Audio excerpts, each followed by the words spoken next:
What's going on, y'all? My name is Jason and you're watching Cent Shoots and Shoes. Look here, we got packages, there is stuff in here, we gotta open them. I'm gonna show y'all what we got once we crack these bad boys open.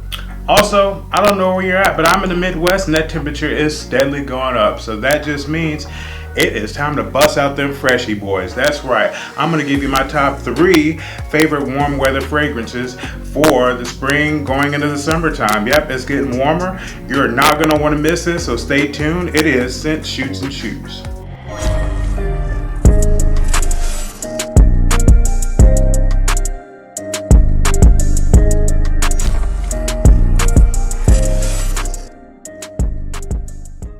Welcome back, y'all. So, like I said, we got packages to open first. Let's go ahead and get at this big boy first. Then we're gonna go ahead and move on to the little guy. So, with the trusty blade, let's go ahead and jump right into it.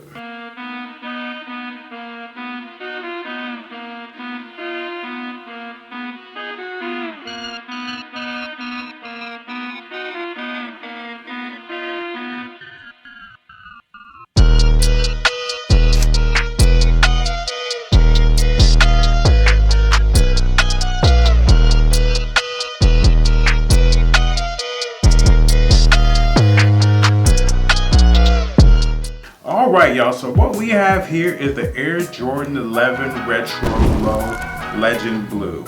These were just released on the Sneakers app, which is where I copped them from, on May 7th. So I'm just now opening these. Sorry for the late video. So the original Legend Blue 11, the mid-cut version, was actually debuted in the 1996 All-Star Game by, you guessed it, Old Mom Jeans and Hoop Earrings himself. They've been retro twice, I believe, once in 2014 and then again just last year in 2020. This is the first iteration of the low-cut version that I can think of for the Legend Blue 11 lows. You know, after seeing these in hand for the first time, just kind of giving them a once over, first thing that really pops out to me is this upper right here. This leather upper. If you know most Air Jordan 11s, this here where the eyelets are, this is all mesh. Now the tongue, it's normally this material that's right directly on the tongue, which is the mesh, and it's normally all the way over here.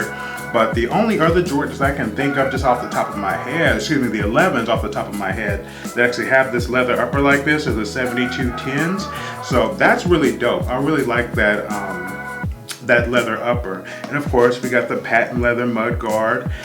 Dope. Just the 11 silhouette has always been dope to me. I love them.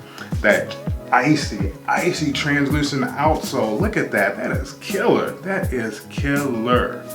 These are just a dope shoe. These are gonna be really, really nice in the summer. I can't wait to rock these. I can't really think of anything bad to say about them, except for the fact that Sneakers itself is a scammy ass app. The scammy ass app. Nevertheless, like I said, these are going to be a great summer shoe. I cannot wait to rock these. Again, the Air Jordan 11 Retro Low Legend Blue. Alright, that's enough of that, guys. Let's go ahead and move on to the next package. Alright, so we don't really need a montage for this. As you can see, this is a poorly sealed envelope. I literally just barely touched it and it already popped open. But anyway, we're not going to talk about the envelope. That's not what we're here for. We're here for what's inside of it, right? And we got some games. So, both of these games I recently purchased from GameFly. They had a pretty good sale on their used games. So, first we have Marvel Avengers by Square Enix and Mortal Shell by Cold Symmetry. Again, both of these were purchased used from GameFly, like 15 bucks each. Actually, I think I had a Groupon that I used. I had like a $20 credit that I got for like $10, so technically they were only like $10 each. So even if they're completely ass meat, then I'm really not out too much bread. Alright, so let's go ahead and first start off with the Avengers. Marvel's Avengers, it's a Square Enix game released last year, August 14th of 2020. Go ahead and get the overly obvious out of the way. This is, of course, piggybacking off of the success of the MCU. the global record-breaking MCU that everybody has seen. This is piggybacking off of that. And the only reason why I really say that it's piggybacking off of and not a direct tie-in is because that's what it is. It's not a direct tie-in. Yes, it is inspired by the MCU. Obviously, it's Marvel, it's the Avengers, but it's not a direct tie-in. That's not Chris Hemsworth. That isn't Chris Evans. None of these people are the actual actors. None of their actors use their likeness for the game. No voice acting, different character models, even not even the same outfits. It's not MCU, but I guess it's not MCU either, because obviously it's pretty much the same thing, but it's not. It's MCU-ish. I should probably stop because Kenya Barris is probably finna sue me if I keep on. Even with that kind of name recognition, some of y'all are probably still even asking yourself, wait, what? An Avengers game came out last year? Where the hell was I? And you'd be rightfully justified in doing so, because this shit, yeah, it kind of flopped. This actually got roasted by critics and consumers alike. From what I hear of what I've read about it, the action and the combat are actually one of its actual redeeming qualities that a lot of people like about it. What a lot of people don't like about it is this games as a service type of idea, which a lot of people, they just don't care for. I don't really have an opinion on that, because sometimes games as a service, it's a good thing when they just kind of keep supporting a game and they kind of keep bringing out new things all the time. As long as it's not anything where I just constantly have to keep chugging out money for it, that's not my bag. I don't deal with that. But you know, games as a service, it could be a good thing or a bad thing. But yeah, repetitive missions, a lot of people said it wasn't good. Bland environments, bland enemies. So you know what? That's honestly, after seeing those reviews, that's kind of the reason why I was like, yeah, I'm not going to pay full retail for that. I.e. why when I saw it on GameFly for like 15 bucks, I was like, yeah, I'll go ahead and grab it. And again, none of that stuff is my own personal opinion. My judgment is still out on this game.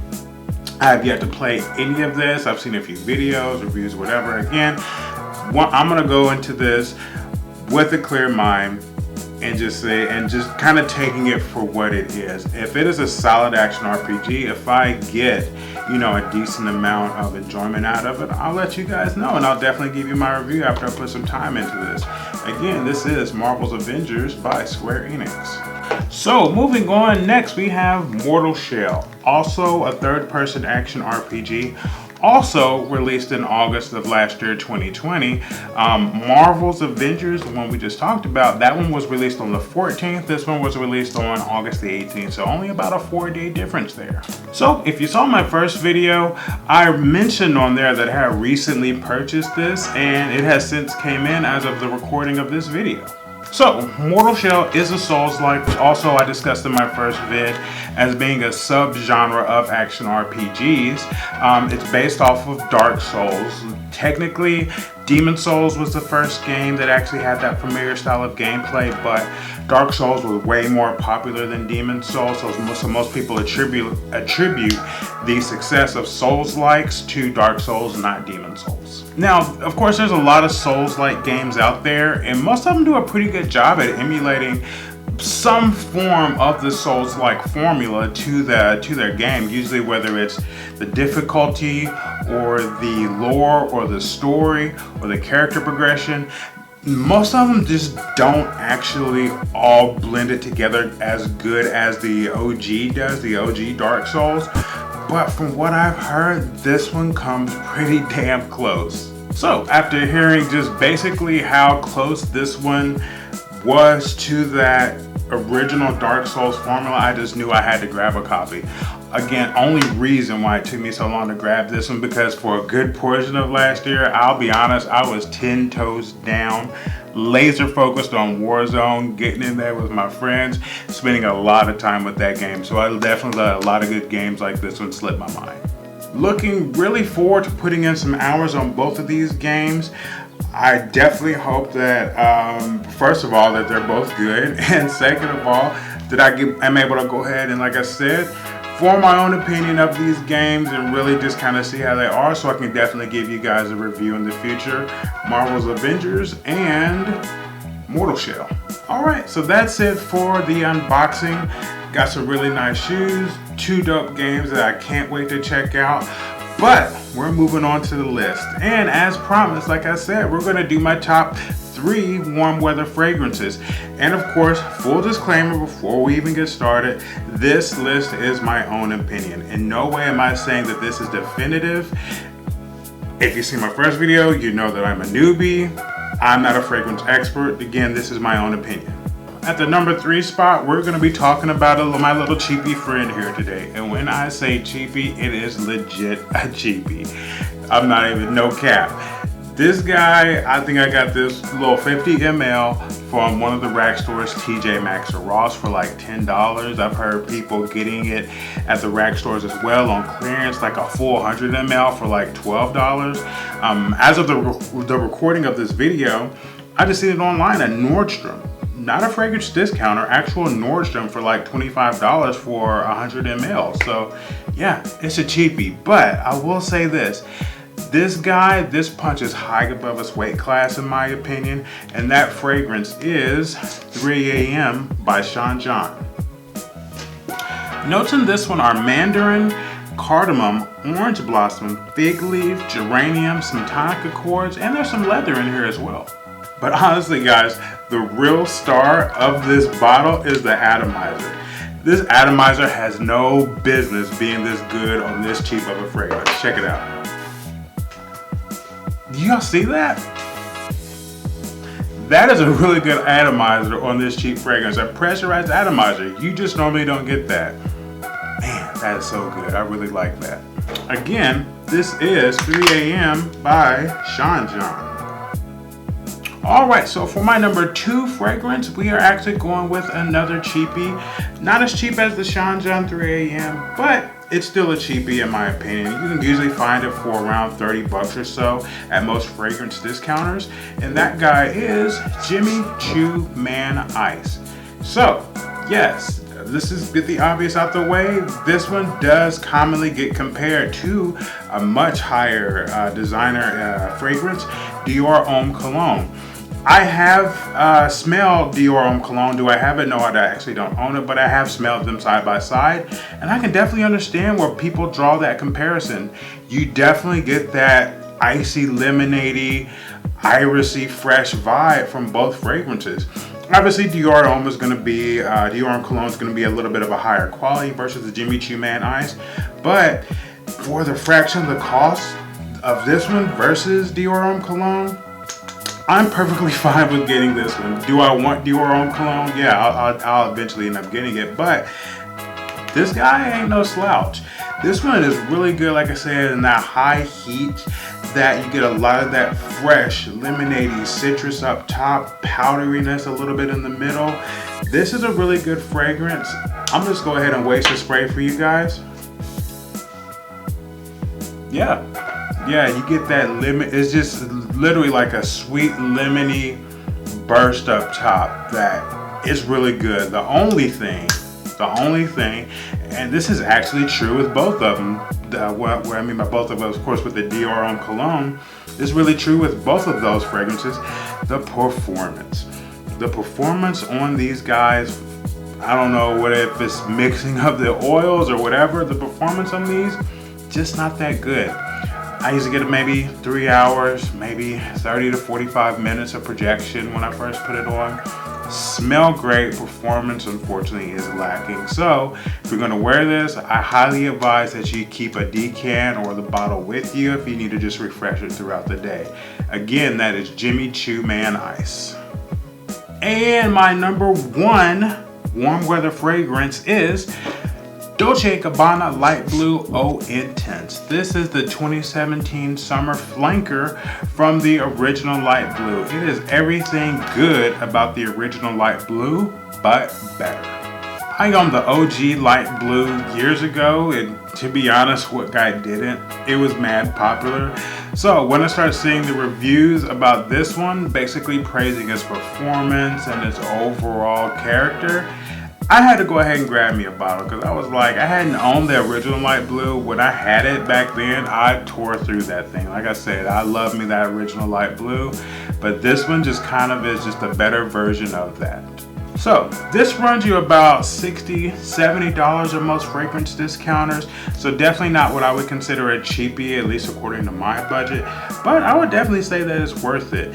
That grapefruit citrusy opening that the light blue line is definitely known for, with that saltiness, and this one has a lot of awesome saltiness. It's in there.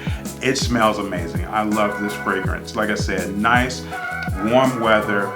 Compliments. This is going to get you some compliments, guys. And it's got an extra little musk in that base as well that I don't really remember from that original light blue. So this one, like I said, the performance also. The performance, I get at least 6 hours on this guy. And for a freshie, that is really good. Dolce & Gabbana Light Blue Eau Intense. This is where it's at. If you don't have this, again, 60, 70 bucks in most fragrance discounters. I think maybe I've seen it for like 50 bucks again. 100 ml, you may be able to find a tester for even less, not sure. Check out eBay, check the clearance places, the fragrance discounters, see what you can come up on. There's actually a new light blue flanker. There's summer flanker for this year that just dropped called Light Blue Forever. That's been getting a lot of hype, and I'm definitely looking forward to getting it. Of course, I'm gonna get it once it hits discounters, but that one's been getting a lot of hype, and I really wanna check that one out too. So again, at the #1 spot, we have Dolce & Gabbana Light Blue Eau Intense. Grab this, guys. You're definitely not going to want to miss this one if you don't have it already. This one is definitely a banger. All right, y'all. That'll do it for today's video. And you already know what I'm going to say. If you like this video, hit that thumbs up. If you want to see more of this content, hit that subscribe button down below. We definitely want to grow this channel. And of course, I love interacting with you guys. So go ahead and comment. Let me know of some new pickups that you've had. You know, whether it's some new sneakers that you've grabbed or some new game that you're really enjoying right now, or maybe some of your favorite warm weather fragrances. And of course, thank you guys for your support. I absolutely appreciate every like, every comment, every subscriber. Thank you so much. And of course, I'm going to leave you with these words. If you're like me, you may love a lot of things, but none of that matters unless you truly love yourself. Definitely take care of yourself. Definitely love yourself. And always smell great, have fun, and stay fly. See y'all next time.